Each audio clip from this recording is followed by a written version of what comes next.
Most people understand resistance. It slows down current. Simple enough. But then in AC circuits, you're told it's not just resistance, it's something called impedance. And suddenly, you're in a maze of equations, sine waves, and complex numbers. Let's not go there. Instead, I'll show you what impedance really means, without math and without losing clarity.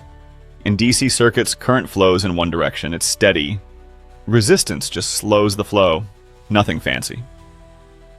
But AC current constantly changes direction, 50 or 60 times a second, depending on your country. And that change in direction, it changes everything. Because now, the circuit doesn't just respond to current, it responds to how quickly the current is changing. Impedance is the total opposition a circuit gives to AC current. It includes resistance, but also something deeper, how components react to frequency. It's like resistance, but dynamic. Some components block slow signals more, others block fast ones more. The way your circuit behaves now depends on frequency. Let's take three basic components: the resistor, the inductor, and the capacitor. A resistor is simple.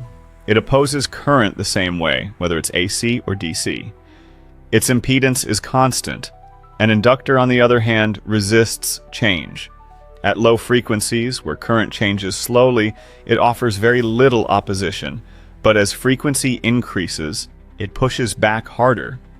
So its impedance increases with frequency. A capacitor behaves in the opposite way. At low frequencies, it blocks current. It doesn't have enough time to charge and discharge. But at high frequencies, where current flips rapidly, it lets current flow easily. Its impedance decreases with frequency. Now here's the key point. In real-world systems, this frequency-based behavior is critical.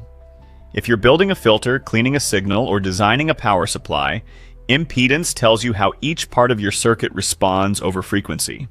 Inductors and capacitors are used to shape signals, let low frequencies through, block high ones, or vice versa. All of this happens because impedance isn't fixed, it's reactive. So here's what you need to remember. Resistors oppose current equally at all frequencies. Inductors resist more at high frequencies. Capacitors resist more at low frequencies. Together, they shape how a circuit responds to AC.